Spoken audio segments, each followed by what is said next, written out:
సంవత్సరాల తరబడి government job కోసం వేచి చూస్తున్నారా? కేవలం 8 నెలల్లో మీ కల నెరవేర్చుకోండి. వెంటనే కింది నెంబర్స్‌కి కాల్ చేయండి. నేను ఒక అమ్మాయిని ప్రేమించాను సార్. మీరేం చేస్తుంటారు భరత్? నేను సాఫ్ట్వేర్ ఇంజనీర్ అండి. ఓకే, అమ్మాయి అంటే ఎడ్యుకేటెడ్ మేడం, కానీ జాబ్ లేదు, ఇంట్లోనే ఉండేది తను. అసలు మీ పరిచయం ఎలా జరిగింది అది చెప్పండి ఒక్కసారి డాక్టర్ గారికి. పరిచయం అంటే సార్, తనది మా పక్కూరే అండి. ఆ, అప్పుడప్పుడు కాలేజ్ టైంలో గట్రా తెలిసిన మొహమే మేడం.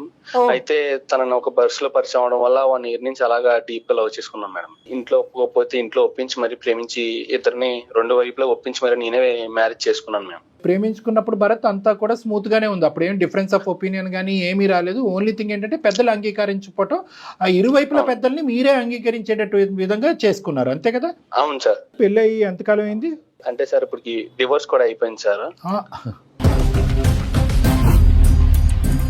అంటే సార్ 1 year తర్వాత డైవర్స్ కి అప్లై చేసింది సార్. తను నా మాట వినకుండా అసలు నేను ఎక్కడికి వెళ్తున్నావు, ఎందుకు వెళ్తున్నావు మాట్లాడితే ఇదే sir. Office software office timings అంటే మీకు తెలియదే ఉంది సార్. ఎప్పుడు ఆఫ్టర్నూన్ 11కి వెళ్తాం, నైట్ 12-2 కూడా అవుతుంటది. ఆ నైట్ టైంలో ఫోన్స్ వస్తుంటే ఎవరు చేశారు, ఎందుకు చేశారు, లేడీస్ ఎందుకు మాట్లాడుతున్నారు, ఇలా తలగా ప్రతి దానికి అనుమానించేసారు తను నన్ను. అసలు ఏ విషయం తను నచ్చ చెప్తామని అసలు వినేది కాదు సార్ నా మాట తను. మరి వాళ్ళ తల్లిదండ్రులు చెప్పించారా ఇది కరెక్ట్ కాదమ్మా అని చెప్పి? సార్ చెప్పించింది సార్. చాలా వాళ్ళ పేరెంట్స్ కూడా చెప్పారు సార్ వద్దని. వాళ్ళ పేరెంట్స్ మాట వినలేదు, మా పేరెంట్స్ మాట వినలేదు సార్ తను.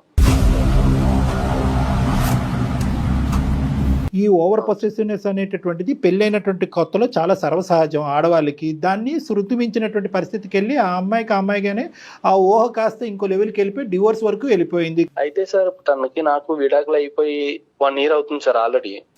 ఆ స్టోరీ క్లోజ్ అయిపోయింది. నాకు విడాకులు ఇచ్చేసాక ఇంకా నేను 6 నెలలు బయటకు రాలేక సార్. అలాంటి పరిస్థితుల్లో ఎన్నో బాధలు పడి ఆఫీస్ వర్క్ చేయలేక ఇవన్నీ మైండ్ లో పెట్టుకున్నాక ఇంట్లో ఇంకో సంబంధం చూసారు సార్. నాకు మూవ్ ఆన్ అవుదామని నేను ఓకే చెప్పాను సార్. ఇలాంటి ఇష్యూ మళ్ళీ జరగకూడదని నేను చేసుకోబోయే అమ్మాయికి కూడా మొత్తం వివరించాను సార్. నా లైఫ్, పాస్ట్ లైఫ్ ఏం జరిగింది, నేను వేరే అమ్మాయితో ఇలాగా పెళ్లి అయింది, ఇలా విడిపోయింది, లవ్ మ్యారేజ్ అని మొత్తం చెప్పాను సార్ తనకి. ఎంగేజ్మెంట్ అయిన అమ్మాయితోటి. అండ్ మాకు ఎంగేజ్మెంట్ అయ్యి కూడా ఎంతో కాలం కాలేదు సార్. గట్టిగా ఒక 4 months అవుతుంది సార్. ఇంకొక 1 month లో మ్యారేజ్ ఉంది సార్. అయితే సార్ ఈ లోపు మళ్ళీ తను నా దగ్గర నాకు ఎంగేజ్మెంట్ ఫిక్స్ అయిందని తెలిసి ఒక 3 months నుంచి తను నన్ను టార్చర్ చేస్తుంది సార్, నా ముందు భార్య. అవును సార్. డివోర్స్ అయిపోయినాయి కదండి. నాకు మ్యారేజ్ ఫిక్స్ అయిందని తనకి ఎలా తెలిసిందో తెలియలేదు సార్. ఒక రోజు ఇంటికి వచ్చి గొడవ చేసింది సార్. నా దగ్గరికి వచ్చి నువ్వు మంచివాడివి, నీ గురించి అసలు అలా అనుకోలేదు, నీకు అసలు ఏ అలవాట్లు లేవో, ఏ అమ్మాయి లేదు, నేను నమ్ముతున్నాను. అప్పుడు నా మాట నేను అసలు ఎందుకు ఇలా చేసానో కూడా తెలియలేదు, అయిపోయింది మళ్ళీ నేను పెళ్లి చేసుకోవాలని బతిమాలుతుంది సార్ నన్ను తను. ఏంటి ఇప్పుడు మళ్ళీ ఏమంటుంది? మళ్ళీ మీ ఇద్దరు రీమ్యారేజ్ చేసుకోవాలని కోరుకుంటుందా? అవును సార్. నీకు ఎంగేజ్మెంట్ అవ్వలేదని అనుకో, కరెక్ట్ గా ఎంగేజ్మెంట్ నీ పెళ్లి టైంకి ముందుకు రావటం ఏంటి? దానికంటే ముందు వచ్చి ఉంటే కనుక బహుశా ఆవిడలో ఏమైనా మార్పు కనిపించుంటే నువ్వు ఏమైనా ఒప్పుకుని ఉండేవాడేమో. మళ్ళీ నన్ను పెళ్లి చేసుకో అని చెప్పి సూసైడ్ అటెంప్ట్ చేసింది సార్. నేను పోలీస్ స్టేషన్ లో కంప్లైంట్ కూడా ఇచ్చాను సార్. తన వల్ల నాకు ఇలా ఇబ్బంది అవుతుంది, తన ఇంటికి వచ్చి సూసైడ్ అటెంప్ట్స్ చేస్తుంది, తనకి ఏమన్నా చేసుకుంటే నాకు బాధ్యత లేదని నాకు భయం వేస్తుంది సార్ తను ఏం చేసుకుంటుందని.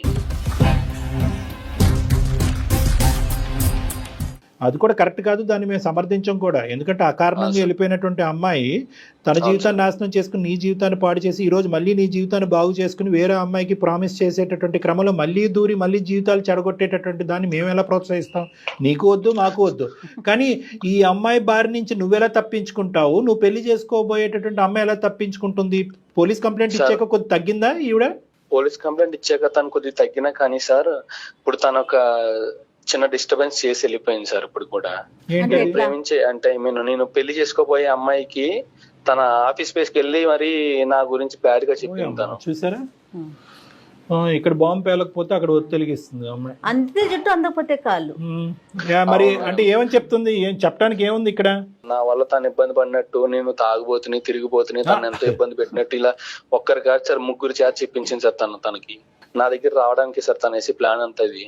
నీ దగ్గర రావడం ప్లాన్ కంటే ముందు ఈ పెళ్లిని చెడగొట్టాలనే ప్లాన్. మోటో ఏంటంటే నువ్వు సుఖపడకూడదు, తనకు కానటువంటి వాడు ఎవరికి చెందకూడదు, ఇంకా ఇతని జీవితంలోకి వేరే వాళ్ళు రాకూడదు. మళ్ళీ ఆ అమ్మాయి రావాలి, మళ్ళీ ఆ అమ్మాయి నిన్ను ఉడుం పట్టుగా బిగించాలి, నిన్ను ఊపిరి పీల్చుకోనివ్వకూడదు. ఇదే పద్ధతి కంటిన్యూ అవుతుంది. సరే, ఆ అమ్మాయి మార్పు వచ్చిందో లేదో అనేటటువంటిది ఈ రోజు అప్రస్తుతం. అదేమి ఇప్పుడు అది పెద్ద మాట్లాడుకోవాల్సినటువంటి అవసరం లేదు. కానీ ఇప్పుడు నీ జీవితాన్ని పాడు చేస్తున్న అమ్మాయి ఈ రోజు వచ్చి మళ్ళీ ఆ అమ్మాయి జీవితాన్ని పాడు చేస్తుంది కదా. అది అవును సార్. ఆ అమ్మాయి ఈ అమ్మాయికి ఫస్ట్ మ్యారేజ్ సెకండ్ మ్యారేజ్ ఇప్పుడు నువ్వు చేసుకోబోయే అమ్మాయి ఫస్ట్ మ్యారేజ్ సార్. తను ఫస్ట్ మ్యారేజ్ పూర్తిగా మీరిద్దరు ఒకరినొకరు అండర్స్టాండ్ చేసుకున్నారు ఈ 4 months లో? పూర్తిగా అండర్స్టాండింగ్ చేసుకున్నాం సార్. తను నన్ను నమ్మింది సార్. అండ్ ఈ విషయం జరగగానే తన గురించి నా గురించి బ్యాడ్ గా చెప్పగానే తను నాకు ఫోన్ చేసి ఇదేంటని అడగగానే తనకి ఎక్స్ప్లెయిన్ చేశాను సార్. కానీ తను కలిసి కూడా మాట్లాడాను సార్. తను అంతా క్లియర్ గా ఉంది కదా సార్. కానీ కాకపోతే మళ్ళీ ఈ పెళ్లి అయ్యాక కూడా తర్వాత ఇలా జరిగితే నా వల్ల నేను తట్టుకోలేను సార్. నువ్వు మాకు చేయడానికి కారణం ఏంటి? ఇప్పుడు మొదటి అమ్మాయితో మాట్లాడాలనా, లేదంటే ఆ అమ్మాయి పరిస్థితి అలాగే ఉంటది ఇప్పుడు నేను చేసుకోబోయే అమ్మాయిని ఆలోచింపజేయండి అనా? సార్ నాకు మొదటి అమ్మాయి వద్దు సార్. నాకు రెండవ అమ్మాయి ఇప్పుడు చేసుకోబోయే అమ్మాయికి నాకు ఫ్యూచర్ లో ఎలాంటి ప్రాబ్లమ్స్ వస్తాయన్న భయం ఉంది సార్ నాకు. నేను అలాంటి ఫేస్ చేయలేను సార్. మాకు ముందుగానే పెళ్లికి ముందుగానే మీరు ఏమన్నా ఒక సజెషన్స్ ఇస్తారు, మాకు మా బంధాన్ని నిలబెడతారని చెప్పేసి మిమ్మల్ని ఆశ్రయించాను సార్ నేను. సరే ఇప్పుడు నువ్వు చేసుకోబోయే మంచి ఆలోచనే. చేసుకోబోయే అమ్మాయి పేరు మాధవి సార్. మాధవి గారు. సో ఏం చేసావంటే వాస్తవానికి నీ ఈమెయిల్ వచ్చిన తర్వాత మేము కొన్ని ఎంక్వైరీస్ కూడా జయ మేడం కండక్ట్ చేశారు. మన టీం ద్వారా జయ మేడం కొన్ని ఎంక్వైరీస్ కండక్ట్ చేయించి వాస్తవానికి నీ భార్యతో కూడా మాట్లాడారు. ప్లస్ మీ ఆఫీస్లో ఉండేటటువంటి కొన్ని క్లోజ్ ఫ్రెండ్స్, ఫ్యామిలీ ఫ్రెండ్స్తో కూడా మాట్లాడటం జరిగింది. ఎందుకంటే ఈ భరత్ అనేటటువంటి అబ్బాయి నిజం చెప్తున్నాడు అనేటటువంటిది అనుకోవటానికి ఏముంది? పాప మా అమ్మాయి ఎన్ని ఆపసాపాలు పడిందో, ఎంత క్షోభం అనుభవించిన తర్వాత ప్రేమించినటువంటి అమ్మాయి పెళ్ళైనటువంటి 1 year తర్వాత డివోర్స్ తీసుకోవటం అనేటటువంటిది చాలా రేరెస్ట్ ఆఫ్ రేర్ సిచ్యువేషన్. అది చదువుకున్నటువంటి. సో కండక్ట్ చేస్తే కనుక మాకు తెలిసినటువంటిది ఏంటంటే నువ్వు కంప్లీట్గా క్లీన్ చిట్గా బయటకు వచ్చావు.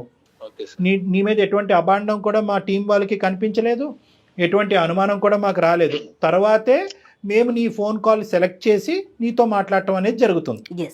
లేదంటే ఏం చేసి ఉండేవాళ్ళము, ఈ అమ్మాయితో మాట్లాడిపించేది ఏందిరా బాబు, ఆ అమ్మాయి ఫోన్ కలుపు, నీ బండారం అంతా బయటపడుతుంది అని ఉండేవాళ్ళు. అర్థమైంది కదా? సో అది కూడా మా ప్రేక్షకులకు అర్థం అవ్వాలి కాబట్టి ఈ అంశం కూడా నేను నీ ఎదురుగుంటే నేను తెలియపరుస్తున్నాను. నీకు తెలియదు, నీ గురించి నీ బ్యాక్గ్రౌండ్లో చాలా ఎంక్వైరీస్ జరిగినాయి. ఆ మొత్తం ఎంక్వైరీస్లో నువ్వు క్లీన్ చిట్గా క్లారిటీతో బయటకు వచ్చావు కాబట్టి ఇప్పుడు నెక్స్ట్ ఇన్ ఎజెండా మేము మాట్లాడవలసినటువంటి వ్యక్తి ఎవరైనా ఉన్నారు అంటే కనుక అది నీకు కాబోయేటటువంటి భార్య మాధవి గారు. సో ఇప్పుడు నువ్వు కాన్ఫరెన్స్ కాల్ కలుపు. आपका कॉल होल्ड पर है, लाइन पर बने रहें या कुछ देर बाद कोशिश करें. హలో, ఎక్కడున్నావు? నేనా ఆఫీస్ లో ఉన్నా. నువ్వు ఎక్కడున్నావు? నేను ఆఫీస్ లో ఉన్నా. దేవి ఏమన్నా ఫోన్ చేసిందా మళ్ళీ నీకు? తన నుంచి అయితే ఏం కాల్స్ రాలేదు. ఐ మీన్ ఏమైనా మెంబర్స్ అలా వస్తే బ్లాక్ లోనే పెడుతున్నా. నీకేమైనా కాల్ చేసిందా? లేదు, నాకు కాల్ రాలేదు. తను నిన్న ఎలా బ్రెయిన్ వాష్ చేస్తుందేమో అన్న భయం నాకు ఉంది. నా లైఫ్ లో సిచ్యువేషన్స్ అన్ని నీకు చెప్పాను. నీకు మొత్తం తెలుసు. మన ఫ్యూచర్ లో ఎలాంటి ప్రాబ్లం రాకూడదంటే మనం దీనికే ముందుగానే ఆలోచించుకుని మాట్లాడుకుంటే బాగుంటుంది అని చెప్పేసి నేను కళ్యాణ్ చక్రవర్తి గారితో మాట్లాడాను. నేను పెళ్లికి చేసుకోవడానికి పనుల కన్నా ముందు మనం రెడీగా ఉండాలి కదా. మన ఫ్యూచర్ బాగుంటేనే కదా. అందుకే ఒకసారి నీతో డాక్టర్ గారు మాట్లాడతారంటే ఒకసారి మాట్లాడతాను. చాలా సింపుల్ అండ్ స్ట్రైట్ అమ్మాయిలా అనిపిస్తున్నావు అమ్మ మాధవి. చాలా సంతోషం నీతో మాట్లాడుతున్నందుకు. బహుశా పెళ్లి అయిన తర్వాత మీరిద్దరు వచ్చుంటే కనుక ఇష్యూ ఇంకో విధంగా ఉండేదేమో, ఇంకా జటిలంగా ఉండేది, ఇంకా కాంప్లెక్స్ గా ఉండేది. పెళ్లికి ముందే రావటం అనేది నిజంగా ఆ అమ్మాయి మీకు పెళ్లికి ముందే మీకు ఒక బల పరీక్ష అనేది పెట్టింది. ఎవరు? దేవి అనే అమ్మాయి, మన భరత్ వాళ్ళ ఎక్స్ వైఫ్. సో మీరేంటంటే పెళ్లికి ముందే ఈ పరీక్ష పాస్ అవుతే కనుక మీకు అసలు ఏ ఒడిదొడుకు ఉండదు. దీనికి మించినటువంటి ఛాలెంజ్ ఒక భార్యాభర్తల మధ్యన ఏదో వస్తుందని నేను అనుకోను. ఫస్ట్ క్వశ్చన్, డివోర్సింగ్ చేసుకోవాల్సిన అవసరం ఏముంది? సెకండ్ క్వశ్చన్, దేవి నీకు 1కి 10 సార్లు ఫోన్ చేసిన తర్వాత నీ బ్రెయిన్ వాష్ చేయడానికి ఏమేమి చెప్పేది నీకు? అవి నువ్వు ఎలా టాలరేట్ చేసావు, ఎలా తిరిగి సమాధానం చెప్పావు? భరత్ గురించి మ్యారేజ్ ప్రపోజల్ వచ్చిందో నాకు తన క్యారెక్టర్ గానీ, తను లైఫ్ లో ఫస్ట్ మ్యారేజ్ చేసుకుని ఇంత ఫేస్ చేశాడు, ఓకే మన నుంచి ఒక అబ్బాయికి మంచి లైఫ్ దొరుకుతుంది అని ఆలోచించి, మళ్ళీ వాళ్ళ పేరెంట్స్ గురించి ఆలోచించి, వాళ్ళ సైడ్ అంతా నాకు మంచిగా అనిపించింది సార్. ఓకే, తిన్ని మ్యారేజ్ చేసుకుంటే నా లైఫ్ మంచిగా ఉంటుంది. భరత్ గురించి ఏమైనా ఎంక్వైరీస్ చేసావమ్మా దానికి ముందు? అంటే మీరు కానీ మీ కుటుంబ సభ్యులు కానీ భరత్ యొక్క క్యారెక్టర్ ఏంటి అనేది ఏమైనా ఎంక్వైరీస్ చేశారా, లేదంటే కేవలం అతను చెప్పేదే నమ్మారా? అంటే మ్యారేజ్ ప్రపోజల్ వచ్చిన తర్వాత మా ఫ్యామిలీ అంతా ఎంక్వైరీ చేసి తర్వాత మేము డెసిషన్ తీసుకున్నాం. సూపర్ అండి, సూపర్, నైస్ నైస్. మరి దేవి సంగతి చెప్పమ్మా. దేవి ఎన్నిసార్లు నీకు ఫోన్ చేసింది? ఏం చెప్పేది అది ఎలా డీల్ చేసేదాన్ని నువ్వు? నాకు అంటే మా భరత్ ఇట్లా డైవర్స్ అయిపోయిన తర్వాత మేమంతా ఓకే, మాకు వాళ్ళ ఫ్యామిలీ నుంచి ఏం ప్రాబ్లం లేదు, మా ఫ్యామిలీ నుంచి కూడా వాళ్ళకి ఏం ప్రాబ్లం లేదు, అందరికి ఓకే అనుకున్నప్పుడు మేము ఎంగేజ్మెంట్ చేసుకున్నాం సార్. దాని తర్వాత వన్స్ ఎంగేజ్మెంట్ అయిన ఒక 1 month నుంచి నాకు డైలీ కాల్స్ డిఫరెంట్ నెంబర్స్ నుంచి సార్ కాల్స్ వచ్చేది.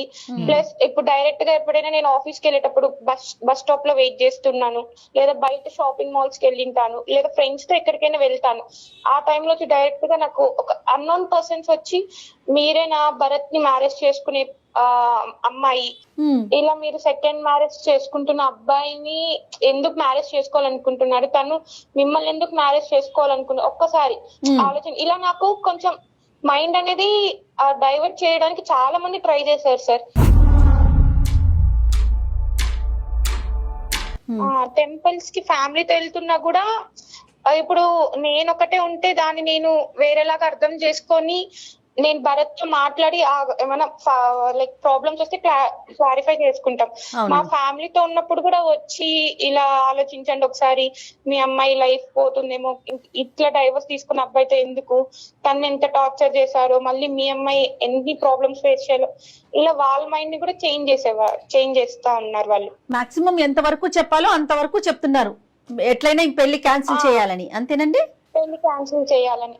ఈవెన్ మేడం యాక్చువల్లీ మ్యారేజ్ కి ఇంకొక 1 month ఉంది అనుకున్నప్పుడు కూడా మాకు అసలు నాకు మ్యారేజ్ వర్క్స్ మీద కానీ ఆఫీస్ వర్క్స్ మీద కానీ కాన్సన్ట్రేషన్ అసలు చేయలేకపోతున్నాను. మ్యారేజ్ చేసుకుంటే నేను నెక్స్ట్ సేమ్ ఇప్పుడు వీళ్ళు చెప్పే ప్రాబ్లమ్స్ ఏమైనా నా లైఫ్ లో నేను ఎలా ఫేస్ చేయాలి, మా ఫ్యామిలీకి ఏమైనా చెప్తే వాళ్ళు ఇన్ని జరుగుతున్నా కూడా నువ్వు వద్దు అనుకొని చేసుకున్నావు కదా, నువ్వే ఫేస్ చేసుకో అని వాళ్ళ నుంచి నాకు ఏం సపోర్ట్ రాకుండా మేమిద్దరం ఇలా గొడవలాడుకుంటూ రోజు ఉంటే ఎలా ఫేస్ చేయాలని అలా ఒక మైండ్ నాకు చేంజ్ అయిపోతుంది మేడం.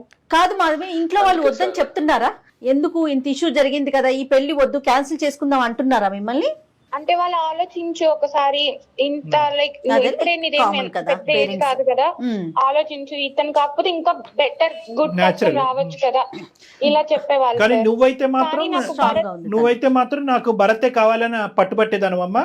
అవును సార్, కాకపోతే నాకు భరత్ లో తను ఫేస్ చేసిన ప్రాబ్లమ్స్ అన్ని తను ఎలా దాని నుంచి ఓవర్కమ్ అయ్యాడు, ఇవన్నీ నాకు నచ్చి ఇప్పుడు తను నెక్స్ట్ మ్యారేజ్ చేసుకున్న అమ్మాయిని ఎలా చూసుకుంటాడు, ఇవన్నీ నేను తన మీద నమ్మి నేను ఓకే చెప్పాను సార్. సరే మొత్తం చెప్పాను సార్, నా లైఫ్ లో జరిగిన విషయం ప్రతి విషయం చెప్పాను సార్. మీరు చేసిన చాలా మంచి పని అదే భరత్. చెప్పారు భరత్. ఇప్పుడు ఒకటి నెంబర్ 1 మీరు చెప్పకపోయినా తెలుసుకోవచ్చు వాళ్ళు, ఎందుకంటే ఇదేదో ఎక్కడో అప్పుడు నెగటివిటీ అవుతుంది కదా, ఎక్కడో మారుమూల ప్రాంతంలో పెళ్లి చేసుకోవటం కాదు, మీరు అప్ఫ్రంట్ గా చెప్పారు, అది అప్రిషియేట్ చేస్తాము. నెంబర్ 1. నెంబర్ 2 ఏంటంటే వాళ్ళ ఎంక్వైరీస్ లో కూడా మీ క్యారెక్టర్ కరెక్ట్ అని తెలిసింది. ఇప్పుడు 3వ ఫేజ్ లో ఏంటంటే మా ఎంక్వైరీస్ లో కూడా మీ క్యారెక్టర్ కరెక్ట్ అని తెలిసింది. సో అన్ని విధాలుగా పాజిటివ్ గా. కానీ ఇక్కడ అమ్మాయికి ఉన్న డైలమా ఏంటంటే, ఆ అమ్మాయికి ఉండేటటువంటి భయంకరమైన సిచ్యువేషన్ ఏంటంటే, ఏ ఆడపిల్ల ముందుకొచ్చి తీసుకున్నటువంటి ఒక స్టెప్, ప్రేమించి సంవత్సరం పాటు ప్రేమించి ఇష్టపూర్వకంగా తల్లిదండ్రులని ఎదిరించో బతిమాలకో పెళ్లి చేసుకున్న మీరే 1 year మించి పెళ్లి నిలబెట్టుకోలేకపోయారు. అలాంటి అబ్బాయిని నేను కోరొచ్చి చేసుకుంటున్నాను, ప్రేమించుకున్నటువంటి అమ్మాయే తట్టుకోలేనటువంటి అబ్బాయిని నేను ముందుకొచ్చి చేసుకుంటే కనుక ఎంత సీవీ నచ్చి ఎంత గొప్పవాడి ఎంత మెచ్చినా కూడా రేపొద్దున నా పరిస్థితి కూడా సంవత్సరం తర్వాత ఇదే జరిగితే ఏంటి అనేటటువంటి ఆలోచన ఆ అమ్మాయిలోకి రావటం. దాంతోపాటు ఏంటంటే వెనక నుంచి వచ్చి దేవి ఈ విధంగా నలుగురి చేత 4 మాటలు చెప్పించి ఈ అమ్మాయి బ్రెయిన్ వాష్ చేయటం. ఈ అమ్మాయి ఏంటంటే ముందు నువ్వు వెనకతలు గొయ్యి, నచ్చినటువంటి అబ్బాయి, అన్ని బాగున్నటువంటి అబ్బాయి, ఎంతో సిన్సియర్గా చెప్పినటువంటి అబ్బాయిని చేసుకోవాలా, లేదంటే లోకం అంతా కూడా ఒకే తట్టి మీదకి వచ్చి ఎందుకు రిస్క్ అనేటటువంటి మాట దేవి మాటల్లో ఏమన్నా 1% అన్నా నిజం ఉందేమో, చేతులు దులుపుకుని ఎంగేజ్మెంట్ వరకే అయ్యింది కదా, ఏముందిలే పెళ్లి వరకు అవ్వలేదు కదా అని చెప్పి వెనక్కి వెళ్ళిపోవాలనేటటువంటి ఆలోచనతో ఆ అమ్మాయి చేసినటువంటి పోరాటం, ఇప్పుడు వరకు చేసినటువంటి పోరాటం బహుశా చాలా కష్టసాధ్యం. అది ఎందుకు 1% రిస్క్ ఉన్నా కూడా ఎందుకు ఇటువంటి దాంట్లో దిగాలి? పెళ్లి సంబంధాలు రాక, జీవితం లేక, కుటుంబం లేక, అన్నీ ఉన్నా కూడా అమ్మాయి నీ వెనకతలు వచ్చింది కాబట్టి నిజంగా వెరీ వెల్ అప్రిషియేటెడ్, చాలా గ్రేట్, నువ్వు చాలా అదృష్టవంతుడివి. కానీ ఇప్పటికీ కూడా మాధవి మనసులో ఒక డైలమా ఉంది. అవును సార్. డైలమా ఉందా, అనుమానం ఉందా, భయం ఉందా, ఏముంది? వరకు వెళ్తే వాళ్ళ నుంచి నేను ఇంకెన్ని ప్రాబ్లమ్స్ ఫేస్ చేయాలి, ఇలా చాలా సార్. రేపు సొసైటీలో నేను ఎలా ఫేస్ చేయాలి ప్రాబ్లమ్స్, ఇలా మ్యారేజ్ చేసుకుంటే అని నాకు ఒక డైలమాలో ఉన్నాను సార్ నేను. కదమ్మా, ఇప్పుడు దేవి డైరెక్ట్ గా అప్రోచ్ అయిపోతుందా నీకు ఇప్పుడు ఇంతకు ముందులా కాకుండా? అంటే అలా కూడా కాదు సార్, చాలా కాల్స్ డిస్టర్బ్ సార్, అసలు ఏం వర్క్స్ చేసుకోలేకపోతున్నాను. ఇంకా అమ్మాయి మీద ఏదైనా యాక్షన్ తీసుకోమని చెప్పి వెళ్ళటమే చట్టపరంగా, అంతే కదా. ఆల్రెడీ మీరు పోలీస్ కేసు ఫైల్ చేశారు కాబట్టి ఈ అమ్మాయి అనవసరమైన న్యూసెన్స్ చేస్తుందని చెప్పి న్యూసెన్స్ కేసు పెట్టచ్చమ్మా. మీరిద్దరు కూడా మీ ఇద్దరు కలిసిగట్టుగా వెళ్ళి మీరు న్యూసెన్స్ కేసు పెట్టచ్చు. ఇప్పటి వరకు ఆ అబ్బాయి పెట్టాడు, కానీ ఇద్దరు వెళ్ళి పెడితే కనుక ఆ అమ్మాయికి న్యాయస్థానం అంటే సరైనటువంటి పోలీస్ స్టేషన్లో కానీ సరైన బుద్ధి వస్తుంది. కానీ దానికంటే ముఖ్యం ఏంటంటే ఆ అమ్మాయిని ఇక్కడ డిలీట్ చేసి ఎలిమినేట్ చేయడం, ఈ జీవితంలో ప్రమేయం లేకుండా ఉండటం అనేటటువంటిది ఇక్కడ పెద్ద అంశం కాదు. ఎందుకంటే కనుక దానికి ఆ అమ్మాయి ఇప్పటికీ కూడా అదే ఓవర్ పొసెసివ్నెస్ అనేటటువంటి సినారియో కొనసాగిస్తుంది. నాకు దక్కనటువంటి, నేను ప్రేమించి నాకు దక్కనటువంటి అబ్బాయి ఎవరికి దక్కకూడదనే ఒక స్వార్థపూరితమైనటువంటి ఆలోచన, లేదంటే ఆ అమ్మాయి ఎక్కడ పప్పులో కాలేసింది అనేటటువంటి రియలైజేషన్ రావటం వల్ల ఎంత మంచి వ్యక్తిని నేను పోగొట్టుకున్నానో ఆ మంచి వ్యక్తిని మళ్ళీ నా జీవితంలో ఏదో విధంగా 600 106 రాబట్టుకోవాలనేటటువంటి ఆలోచన, దాంతో ఒక స్వార్థపూరితమైనటువంటి ఆలోచనతో పాటు ఒక శాడిస్టిక్ మెంటాలిటీ ఆ అమ్మాయిలో కనిపిస్తుంది అన్నది మనకు తెలుస్తుంది. మేము కూడా ఎంక్వైరీస్ చేసిన దాంట్లో ఏంటంటే కీ క్యారెక్టరిస్టిక్స్ ఆ అమ్మాయికి ఉన్నాయి. ఆ అమ్మాయికి ఒక నార్సిస్టిక్ పర్సనాలిటీ డిసార్డర్ అన్నట్టుగా మాకు తెలిసింది. అదంతా వేరే విషయం. నేను ఇక్కడ చెప్పేది ఏంటంటే ఆ అమ్మాయి ఎలాంటిది, ఆ అమ్మాయి నార్సిస్టిక్కా, శాడిస్టిక్కా, స్వార్థపూరితమా, లేదంటే మిమ్మల్ని ఇద్దరిని ధ్వంసం చేసి మళ్ళీ భరత్ని దక్కించుకునే ప్రయత్నం చేసిందా, లేదంటే భరత్ యొక్క జీవితం సర్వనాశనం అయ్యేంత వరకు ఆ అమ్మాయి నిద్రపోదా, ఇలాంటివి చాలా అంశాలు మనం మాట్లాడుకోవచ్చు. కానీ ఇక్కడ ప్రత్యేకంగా కావాల్సింది ఏంటంటే ఈరోజు పెళ్లి కావాల్సినటువంటి అబ్బాయిలు అమ్మాయిలకి నేను ప్రత్యేకంగా చెప్పేటటువంటి అంశం ఏంటంటే ప్రీ మ్యారిటల్ కౌన్సిలింగ్ అనేది చాలా ముఖ్యమైనటువంటి అంశం. ఇలాంటి వాటి గురించే ఒక సిచ్యువేషన్ ఫేస్ చేశాను నా లైఫ్ లో, మళ్ళీ ఇలాంటిది నేను ఫేస్ చేయడానికి రెడీగా లేను. నువ్వు ఇప్పుడు నా మీద ఎన్ని నమ్మకాలు పెట్టుకున్నా కానీ ఫ్యూచర్ లో తన నా మాటలు కొంచెం నిజం అనిపించచ్చు నీకు. మ్యారేజ్ కి ముందు ఈ ప్రాబ్లమ్స్ అన్ని సాల్వ్ చేసుకోవాలి. నెక్స్ట్ ఫ్యూచర్ లో ఇప్పుడు నువ్వు ఆ ప్రాబ్లమ్స్ ఫేస్ చేసి వచ్చావు, నేను ఆ ప్రాబ్లమ్స్ కూడా ఫేస్ చేయకూడదు నా మ్యారేజ్ లైఫ్ లో అని నేను డిసైడ్ అయ్యాను. సో అందుకే నేను కొంచెం ఇలా డైలమాలో ఉంటున్నాను. ఇక్కడ ఏంటంటేనమ్మా, ఒకటే మాధవి భరత్ మీ ఇద్దరికి చెప్పేది ఏంటంటే ఈరోజు ఇప్పుడు మీరు చేసినటువంటి ప్రయాణం ఒక 4 నెలలు మాత్రమే. దీనికంటే ఎన్నో 10 రెట్లు మీరిద్దరు ప్రయాణం చేయాలి. ఎన్నో సంవత్సరాల పాటు జీవితకాలం ప్రయాణం చేయాలి. ఇప్పుడు ఈ అమ్మాయి పెట్టినటువంటి వర్డ్స్, ఈ బీజాలు ఏవైతే ఆ అమ్మాయి నాటిందో నీ బ్రెయిన్లో, ఓకే భరత్ సంగతి తీసి పక్కన పెట్టేసి మాధవి, ఎప్పుడైతే ఏజ్తో పాటు నీకు ఒక మెచ్యూరిటీ, ఒక అవగాహన, ఒక ఆలోచన, ఎక్స్పోజర్, ఎక్స్పీరియన్స్ పెరుగుతాయో ఏదో ఒక చిన్నపాటి సంఘటన నీకు కనిపించవచ్చు. ఎవరితోనో మాట్లాడుతున్నాడో, ఎవరితో చాలా ఫెమిలియర్గా వ్యవహరిస్తున్నాడో అనేది. అప్పుడు ఏమవుతుందంటే ఆ చుక్క ఈ చుక్క కలవకూడదు. అప్పుడు దాని గురించి అనమాట ప్రీ మ్యారిటల్ కౌన్సిలింగ్ అనేది ఎందుకు చాలా ఇంపార్టెంట్ అంటే కనుక మీరు చెప్పుడు మాటలు వినకుండా మీ మనసుతో ఒకరినొకరిని అర్థం చేసుకోండి అనేటటువంటిది, ట్రాన్స్పరెంట్గా ఒకరినొకరిని అర్థం చేసుకోండి. ఏదున్నా కూడా సీక్రెట్స్ పెట్టుకోకుండా ఓపెన్గా డిస్కస్ చేసుకోండి. మీ ఇద్దరు లోపల ఉండేటటువంటి వ్యక్తిత్వపరమైనటువంటి లోపాలు మీరిద్దరు ట్రాన్స్పరెంట్గా డిస్కస్ చేసుకుని ఏది చేయగలం ఏది చేయలేము అనేది మీరు ఓపెన్గా డిస్కస్ చేసుకుంటే బయట నుంచి వచ్చేటటువంటి మాటలు మీ మనసులో ఇరుక్కోకుండా ఉంటాయి, ఇలాంటి పరిస్థితులు రాకుండా ఉంటాయి అనేది. మీ ఇద్దరి జీవితంలో ఈ అమ్మాయి వచ్చి చాలా పుణ్య కార్యక్రమం చేస్తుందని నేను చెప్పాలి. ఎందుకంటే కనుక ఏదైతే ఈ పార్టీ బ్యారియరు ఈరోజు దేవి అనే వ్యక్తి నీ జీవితంలోకి వచ్చి నీ బ్రెయిన్లో ఈ మాటలు పెట్టకపోతే కనుక మీ పేరెంట్స్ నువ్వు ఇంకొద్దు ముందుకెళ్ళి ఇంకొంత ఎక్స్ట్రా ఎంక్వైరీస్ చేసి ఉండేవారు కాదు. సుమన్ టీవీ వాళ్ళు మేము కూడా మా టీం వరకు వచ్చి మేము కూడా ఈ ఎంక్వైరీస్ చేసి ఉండేవాళ్ళం.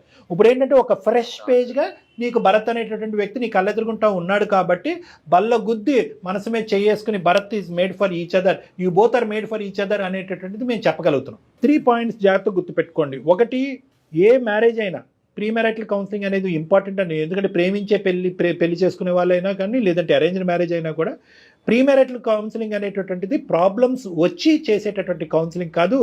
ఒకప్పుడు ప్రాబ్లమ్స్ వస్తే కనుక దాన్ని ఎలా ఎదుర్కోవాలి, మనస్పర్ధలు వస్తే కనుక ఎలా ఎదుర్కోవాలి, భిన్నంగా ఆలోచించేటటువంటి పరిస్థితులు వస్తే కనుక, అంటే పెళ్లికి ముందు పెళ్లి తర్వాత ఒకేలాగా లేనటువంటి పరిస్థితి వస్తే కనుక ఆ ఛాలెంజెస్ని ఎలా ఫేస్ చేయాలి అనే దానికి ప్రీ మ్యారిటల్ కౌన్సిలింగ్ అనేది కరోనా వైరస్ రాకుండానే వ్యాక్సినేషన్ ఎలా అయితే చేసుకుంటున్నాం దాని లాంటిది అనమాట. ఇది ఒక వ్యాక్సిన్ లాంటిది, ముందు జాగ్రత్త చర్య. ఎగ్జాక్ట్లీ అండి, ఇది నెంబర్ 1 గుర్తుపెట్టుకోండి. నెంబర్ 2 ఏంటంటే ప్రీ మ్యారిటల్ కౌన్సిలింగ్లో ప్రధానంగా చెప్పేది ఏంటంటే ఇందాక నేను చెప్పినటువంటిగా ట్రాన్స్పరెన్సీ ఈజ్ వెరీ ఇంపార్టెంట్. ఎటువంటి లోపాలు ఉన్నా ఏమున్నా కూడా ముందస్తు చెప్పేసుకోండి.